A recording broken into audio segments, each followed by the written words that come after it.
माता की, भारत माता की, गौ माता की, गौ माता की, गंगा मैया की, गंगा मैया की। आज हल्द्वानी में विभिन्न विकास परियोजनाओं के शिलान्यास, लोकार्पण एवं गंगापुर कबड़वाल गौशाला के इस शुभारंभ अवसर पर मंच पर आसीन अभी आप सब लोगों ने जिनको सुना, नैनीताल उधम सिंह नगर लोकसभा के लोकप्रिय सांसद, भारत सरकार के पूर्व मंत्री और हम सब के बहुत वरिष्ठ नेता आदरणीय अजय भट्ट जी, लालकुआ विधानसभा के लोकप्रिय एवं जुझारू विधायक डॉक्टर मोहन सिंह बिष्ट जी, मेयर हल्द्वानी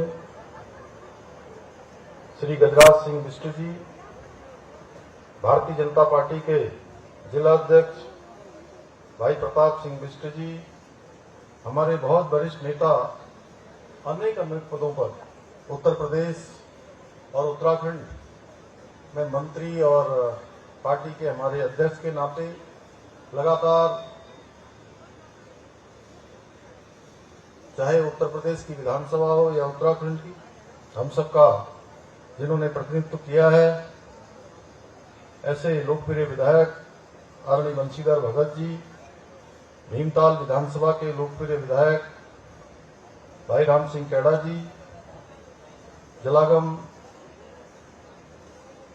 कोर्ट के उपाध्यक्ष श्री शंकर कोरंगा जी, राज्य ग्रामीण स्वास्थ्य एवं अनुसरण परिषद के उपाध्यक्ष आदरणीय सुरेश भट्ट जी, मंडी परिषद के अध्यक्ष डॉक्टर अनिल डब्बू जी, राज्य स्तरीय पेयजल अनुसरण परिषद के उपाध्यक्ष श्री दिनेश आर्य जी, वन सलाहकार परिषद के उपाध्यक्ष दीपक मेहरा जी, अध्यक्ष राज्य महिला उद्यमिता परिषद श्रीमती रेणु अधिकारी जी, माननीय उपाध्यक्ष वरिष्ठ नागरिक कल्याण परिषद श्री नवीन वर्मा जी, और मंच पर विराजमान पूरे देश भर के अंदर और दुनिया में प्रसिद्ध कथावाचक पूज्य नमन कृष्ण महाराज जी, यहाँ के जनपद के प्रभारी, हमारे बाजपुर क्षेत्र के विधानसभा के प्रत्याशी भी रहे हमारे वरिष्ठ नेता भाई राजेश कुमार जी, सामने हमारे बैठी हुई हमारी दीदी ममता जी, ममता पलड़िया जी, और इधर यहाँ आते ही एक अलग प्रकार का उल्लास, उमंग, जो भक्तों का पूज्य गोपीनाथ महाराज जी, जिनके परम सानिध्य में यहाँ पर सुंदर भजनों की प्रस्तुति भी यहाँ पर हो रही है। मंच पर उपस्थित हमारे कुमाऊं क्षेत्र के कमिश्नर और मुख्यमंत्री कार्यालय के सचिव के नाते भी उनका दायित्व है, श्री दीपक रावत जी, आईजी विवेम जी, यहाँ की जिलाधिकारी वंदना जी, एसएसपी श्री प्रहलाद जी, और हमारे सभी अधिकारीगण, सभी रंजन बरगली जी समेत अनेक हमारे दीप कोश्यारी जी जो बाद में आए अभी, और सामने बैठे हुए बहुत सारे हमारे बेलवाल जी से लेकर में अनेक, मोहन भाई से लेकर हमारे राजौर जी से लेकर अनेक लोग यहाँ बैठे हुए हैं। मैं सबका नाम लेना केवल औपचारिकता है, इसलिए जैसा माननीय भट्ट जी कहते थे शुरू से जब हम छोटे थे, मेष राशि से लेकर मीन राशि तक सभी यहाँ उपस्थित हमारे भाइयों एवं बहनों, बड़ी संख्या में हमारी दुग्ध उत्पादक भाई एवं बहन यहाँ आए हुए, मैं हमारे पत्रकार मित्रों, छायाकार बंधुओं, सभी हमारे बड़े बुजुर्ग, मातृशक्ति, नौजवान, युवा, सबका मैं इस भीषण तपती हुई दोपहरी में आप सब इतनी बड़ी संख्या में यहाँ पर उपस्थित हुए, मैं आप सबका मुख्य सेवक उत्तराखंड के नाते आप सबका हृदय से स्वागत करता हूँ, आप सबका अभिनंदन करता हूँ। और आप सब लोगों ने मेरा बहुत स्वागत किया। जब मैं यहाँ आ रहा था, हमारी बहनों ने तिलक लगाया और माताओं ने मुझे आशीर्वाद दिया, नौजवान युवाओं ने साथ में नारे लगाए। मैं भी आप सभी का स्वागत करता हूं, आप सबको प्रणाम करता हूं। भाइयों बहनों, आज का दिन हमारे इस जनपद के लिए बहुत ही महत्वपूर्ण दिन है, क्योंकि आज 126 करोड़ रुपए की योजनाओं का यहाँ पर लोकार्पण और शिलान्यास हुआ है। आज के इस अवसर पर हम शिक्षा, सड़क, चिकित्सा, सिंचाई, सीवरेज, सौंदर्यीकरण एवं नगर विकास की विभिन्न विकास परियोजनाओं के लोकार्पण और शिलान्यास के साथ ही बहुत जो शानदार काम हुआ है यहाँ पर, और जिसके पुण्य के हम सब थोड़े थोड़े अंश के भागी बनेंगे, क्योंकि गौ माताओं के लिए, निराक्षित गौवंश के संरक्षण के लिए आज हम सब ने यहाँ पर मिलकर गौशाला का लोकार्पण भी किया है। मुझे पूरा विश्वास है कि ये सभी योजनाएं न केवल क्षेत्र की आधारभूत सुविधाओं को सशक्त बनाने में सहायक सिद्ध होंगी, बल्कि नागरिकों को बेहतर सुविधाएं उपलब्ध कराने के साथ ही इस क्षेत्र की विकास की गति को और तेजी प्रदान करेंगी। भाइयों बहनों, हमारे शास्त्रों में गौ माता को सर्वदेवमयी अर्थात जिसमें सभी देवी देवताओं का वास है, ऐसा कहा गया है। आज आदरणीय प्रधानमंत्री श्री नरेंद्र मोदी जी के नेतृत्व में देश में गौ माता के संरक्षण और संवर्धन हेतु बहुत सारे कार्य किए जा रहे हैं। आप सभी ने देखा होगा, आदरणीय प्रधानमंत्री जी को आपने टेलीविजन पर देखा हो या सोशल मीडिया के माध्यम से या पत्र पत्रिकाओं के माध्यम से, कि वो स्वयं भी प्रधानमंत्री आवास में गौ सेवा को उन्होंने अपने दैनिक जीवन का हिस्सा बनाया हुआ है। और मैं भी प्रतिदिन प्रातःकाल सबसे पहले गौ माता की सेवा करने का प्रयास करता हूं। विपक्ष के कुछ लोग गौ सेवा करने पर हमारा मजाक उड़ाने से भी नहीं चूकते, पर जिन लोगों ने जीवन भर प्रभु श्री राम के अस्तित्व को नकारने का काम किया हो और अयोध्या में श्री रामलला के भव्य मंदिर के निर्माण में अनेक बाधाएं उत्पन्न की हों, राम सेतु को जिन्होंने काल्पनिक बताया हो, सनातन धर्म को गालियां दी, उनके लिए गौ माता के सम्मान की अपेक्षा भी उनसे नहीं की जा सकती है। भाइयों बहनों, हमारी सरकार ने राज्य में गौ हत्या पर प्रभावी रोक लगाने के लिए कठोर गौ संरक्षण कानून बनाया है। राज्य में गौ माता का शोषण अथवा गौ हत्या जैसे घृणित अपराध को किसी भी सूरत में देवभूमि उत्तराखंड में बर्दाश्त नहीं किया जाएगा। गौकशी करने वाले जिहादियों को ऐसा दंड दिया जाएगा कि उनकी 7 पीढ़ियां भी कभी ऐसा कृत्य करने की कल्पना तक नहीं कर पाएंगी। आज वर्तमान समय में कृषि में आए बदलाव के कारण निराश्रित गौवंश की संख्या में बहुत बढ़ोतरी हो गई है। जहां हम देखते हैं वहां पूरा शहर, अभी गाड़ी में आ रहे थे तो बंशीधर भगत जी कह रहे थे कि पूरे शहर में गौ माताएं हैं, और जिस कारण से गौवंश के संरक्षण का काम बहुत चुनौतीपूर्ण हुआ है। परंतु सामूहिक प्रयासों से हम लोग इस चुनौती का भी सामना कर सकते हैं। भाइयों बहनों, आदरणीय प्रधानमंत्री श्री नरेंद्र मोदी जी के कुशल नेतृत्व में आज भारत हर क्षेत्र में आगे बढ़ रहा है। आज दुनिया के अंदर भारत की वैश्विक पहचान बढ़ रही है, हमारी मान्यता बढ़ रही है, चाहे वो अर्थव्यवस्था का क्षेत्र हो, चाहे इंफ्रास्ट्रक्चर का क्षेत्र हो, रक्षा उत्पादन का क्षेत्र हो, खेल का क्षेत्र हो या विज्ञान और प्रौद्योगिकी का क्षेत्र हो। भारत प्रत्येक क्षेत्र में नए नए कीर्तिमान बना रहा है। आज जो दुश्मन हमको आंखें दिखाया करते थे, वो बचने के लिए दुनिया भर के देशों की गुहार लगाते फिर रहे हैं। आप सभी भली भांति जानते हैं, एक समय वह भी था जब भारत का कोई भी बड़ा शहर आतंकवादी हमलों से सुरक्षित नहीं था, परंतु उस समय की सरकारों में उस प्रकार का साहस और उस प्रकार की राजनीतिक इच्छा शक्ति नहीं थी। वे आतंकवादियों और उनके सुरक्षकों के खिलाफ कोई ठोस कार्रवाई नहीं कर पाते थे। वे केवल आतंकवाद की निंदा करते थे, पाकिस्तान को कोस कर चुप बैठ जाया करते थे।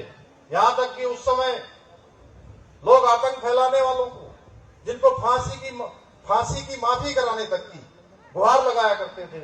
और उन्हें प्रधानमंत्री आवास में, अगर आप सबको स्मरण होगा, तो प्रधानमंत्री आवास में बुलाकर उनको खीर खिलाई जाती थी भाइयों बहनों। एक समय वह भी था। और लेकिन आज दुश्मन के किसी भी आतंकी हमले का मुंहतोड़ जवाब देने का काम भारत की सरकार और भारत की सेना करती है भाइयों बहनों।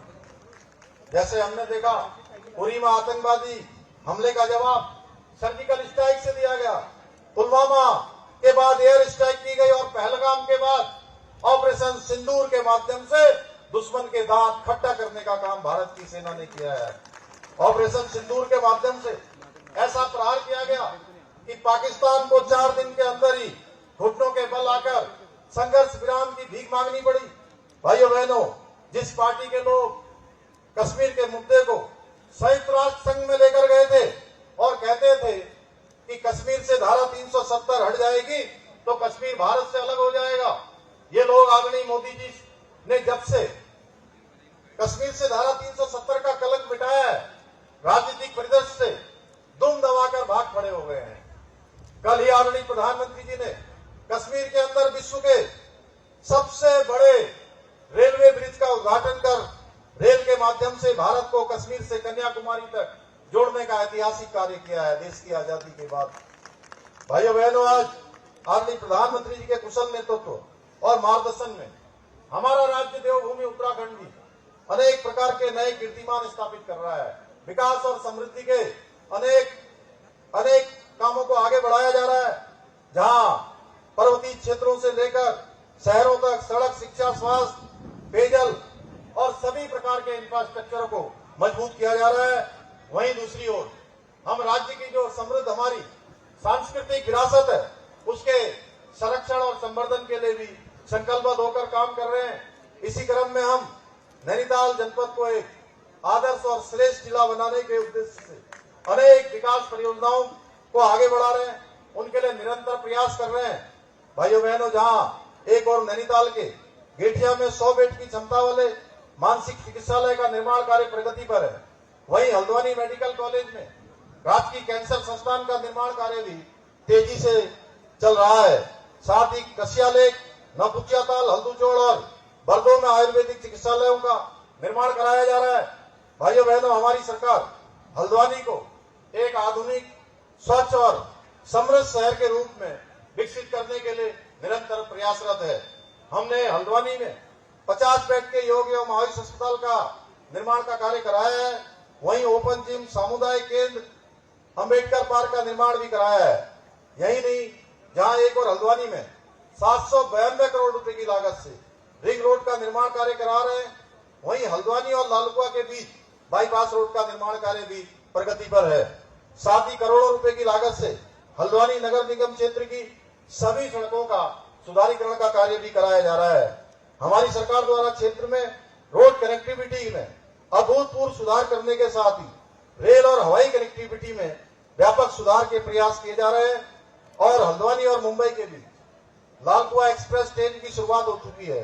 वहीं हल्द्वानी से मुंशियारी, पिथौरागढ़, चंपावत और बागेश्वर के लिए हेलीकॉप्टर सेवाएं भी प्रारंभ हो चुकी हैं। अल्मोड़ा की सेवा के लिए कल मुझे कुछ लोगों ने कहा है, हमारे सुरेश भट्ट जी ने विशेष रूप से, मैं उसके लिए प्रयास करूंगा कि जल्दी से जल्दी अल्मोड़ा और हल्द्वानी की हवाई सेवा भी प्रारंभ हो। इतना ही नहीं, इसके अतिरिक्त हमने पर्यावरण संरक्षण और पर्यटन को बढ़ावा देने हेतु हल्द्वानी में देश के पहले पोलिनेटर पार्क का निर्माण भी कराया है। वहीं हल्द्वानी को विज्ञान एवं नवाचार का एक प्रमुख केंद्र बनाने के लिए देश के पहले एस्ट्रो पार्क के निर्माण की दिशा में भी तेजी से काम चल रहा है। यही नहीं, खेल प्रतिभाओं को प्रोत्साहित करने और विश्व स्तरीय प्रशिक्षण सुविधाएं उपलब्ध कराने के उद्देश्य से हम हल्द्वानी में उत्तराखंड के पहले खेल विश्वविद्यालय की स्थापना की दिशा में भी कार्य कर रहे हैं। उसका एक्ट बन गया है, विधानसभा ने उसको पारित कर दिया है, जल्दी ये काम भी हमारा हल्द्वानी में प्रारंभ हो जाएगा। इसके अतिरिक्त हमने हल्द्वानी को क्लीन एवं ग्रीन सिटी बनाने के उद्देश्य से व्यवस्थित वेस्ट मैनेजमेंट प्रणाली विकसित करने के साथ साथ लीगेसी वेस्ट ट्रीटमेंट प्लांट और सीवरेज ट्रीटमेंट प्लांट परियोजनाओं की शुरुआत भी की है। इसके साथ ही हल्द्वानी में विभिन्न मोटर मार्गों के निर्माण के लिए और उनके सुदृढ़ीकरण के साथ ही जाम की समस्या को हल करने के लिए 450 वाहनों की पार्किंग क्षमता वाले मल्टी स्टोरी बहुउद्देशीय पार्किंग भवन का निर्माण भी कराया जा रहा है। इतना ही नहीं, जहां हम एक और जमरानी बांध बहुउद्देशीय परियोजना का निर्माण कार्य प्रारंभ कर नैनीताल जनपद सहित पूरे तराई क्षेत्र की पेयजल और सिंचाई की समस्या का समाधान करने की दिशा में भी आगे बढ़ रहे हैं। यही हल्द्वानी में हमारे जो एचएमडी की जमीन हुआ करती थी, लंबे समय के बाद, लंबा प्रयास करने के बाद वो राज्य सरकार को जमीन मिल गई है। वहां से रोपवे की भी स्वीकृति भारत सरकार ने दे दी है नैनीताल जाने के लिए। और यही कैंची धाम में 2 हमारे बाईपास निर्माण की स्वीकृति भी उसमें प्रदान हो गई है। वन विभाग की एनओसी भी मिल गई है। जल्दी जो बड़ा जाम लगता है उससे हमको छुटकारा मिलेगा। इतना ही नहीं, मैं आप सबको बताना चाहता हूँ, जहां यही आपके बगल में खुरपिया फार्म में एक बड़ा इंडस्ट्रियल स्मार्ट सिटी की स्थापना के माध्यम से पूरे क्षेत्र के विकास को नई देने का हम प्रयास कर रहे हैं। वहीं हमारा जो पंतनगर का एयरपोर्ट है, पंतनगर का हवाई अड्डा, जिसके लिए 850 एकड़ जमीन हमने भारत सरकार के एविएशन मिनिस्ट्री को हस्तांतरित कर दी है। बहुत जल्दी आदरणीय प्रधानमंत्री जी के हाथों इस अंतर्राष्ट्रीय हवाई अड्डे का शिलान्यास भी होना है। भाइयों बहनों, पूरे देश और दुनिया के लिए सेवाएं आपको अपने घर के पास से मिलने लगी है। और अभी एम्स के बारे में माननीय अजय भट्टी ने बहुत विस्तार से बता दिया कि एम्स की निर्माण की प्रक्रिया तेज गति से आगे चल रही है। भाइयों बहनों, विकास कार्यों की लिस्ट इतनी लंबी है कि सभी के नाम ले पाना संभव नहीं है। पर ऐसा नहीं है कि विकास के कार्य केवल आपके नैनीताल जनपद में ही हुए हैं। आप राज्य के जिस क्षेत्र में भी जाएंगे, सभी जगह इसी प्रकार का व्यापक स्तर पर विकास कार्य करवाए जा रहे हैं। भाइयों बहनों, हमारी सरकार जहां राज्य के समग्र विकास के लिए प्रतिबद्ध होकर काम कर रही है, वहीं सांस्कृतिक मूल्यों और डेमोग्राफी को सुरक्षित रखने के लिए भी हम संकल्पबद्ध होकर काम कर रहे हैं कि राज्य की जो डेमोग्राफी पूर्व के समय में पूर्व की सरकारों की अनदेखी के कारण से जो खराब हो गई है, ये हमारा संकल्प है कि देवभूमि के मूल अस्तित्व को किसी भी कीमत पर हम खराब नहीं होने देंगे। भाइयों बहनों, प्रदेश में जहां इसको सुरक्षित रखने के लिए हमने धर्मांतरण रोधी कानून बनाया है, सख्त दंगा रोधी कानून लागू किया है, वहीं लैंड जिहाद, लव जिहाद और थूक जिहाद जैसी जिहादी मानसिकताओं के खिलाफ भी कड़ी कार्रवाई की है। बनभूलपुरा का उदाहरण आप सब लोगों ने देखा। हमारी सरकार ने बनभूलपुरा में दंगाइयों के साथ कितनी कड़ी कार्रवाई की थी। इतना ही नहीं, सरकार ने न्यायालय में भी मजबूती से अपना पक्ष रखा है। इसीलिए आज तक सभी आरोपी जेल की हवा खा रहे हैं। आज कोई भी व्यक्ति सरकारी जमीन पर कब्जा करने से पहले 100 बार सोचता है, और जिन्होंने कर लिया था आजकल स्वयं ही अपने हाथों से उन कब्जों को तोड़ने का काम भी वो स्वयं कर रहे हैं। भाइयों बहनों, हमने प्रदेश में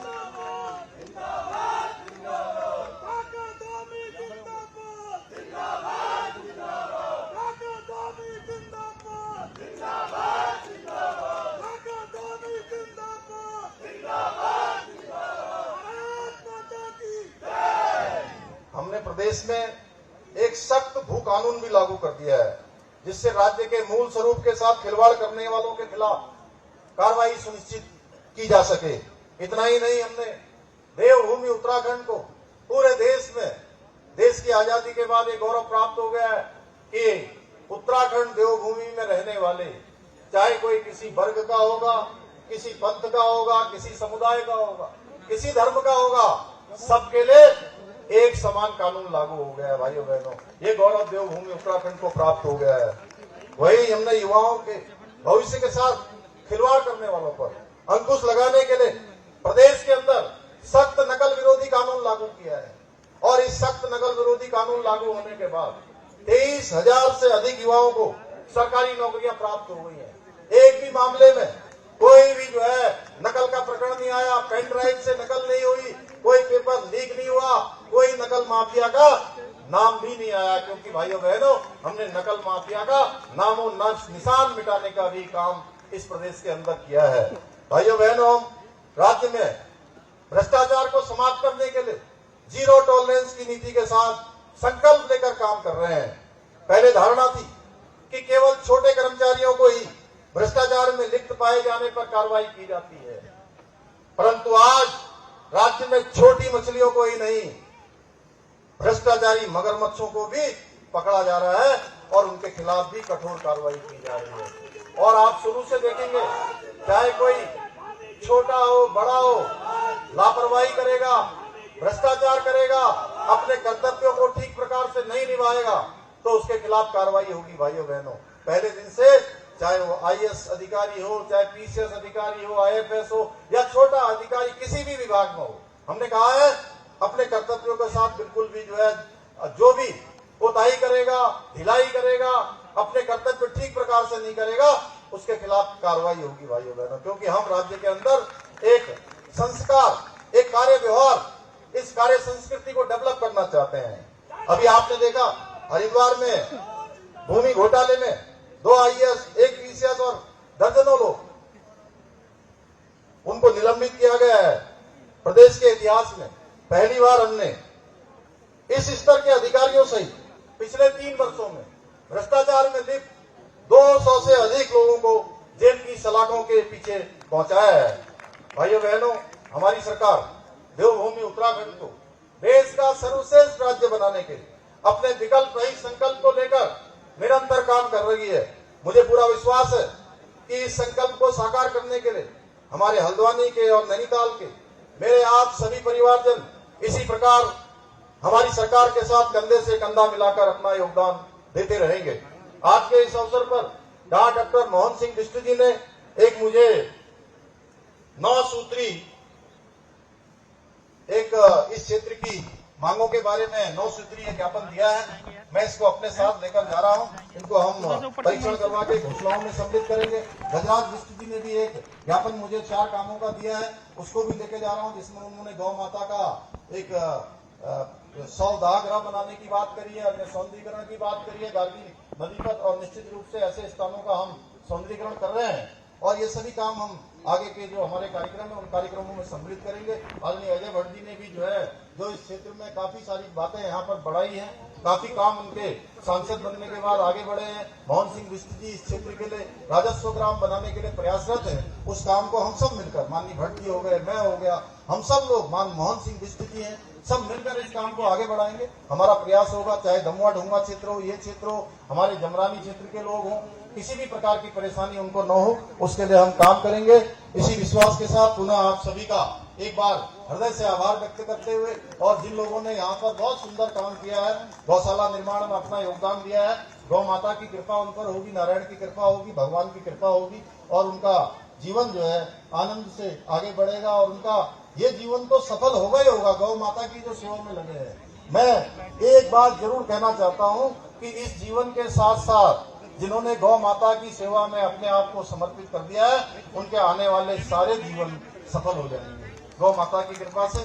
पुनः एक बार फिर से, और यहाँ पर जो पेड़ दिख रहे हैं, ये बहुत अच्छा काम यहाँ पर अभी जिलाधिकारी वंदना बता रही थी मुझे कि ये 70 साल 80 साल पुराने पेड़ हैं, जो रोडों के चौड़ीकरण के समय में इनको केवल हटाया नहीं गया है बल्कि उनको लाकर यहाँ पर लगा दिया गया है, जिसमें 99% 100% ये पेड़ यहाँ पर खड़े हो गए हैं। इसके लिए भी मैं इस प्रकार के कामों को जो पर्यावरण के संरक्षण में अपना योगदान देते हैं, उनको भी मैं बहुत साधुवाद देता हूँ। एक बार फिर से आप सभी का आभार व्यक्त करते हुए अपनी बात को समाप्त करता हूँ। बहुत बहुत धन्यवाद।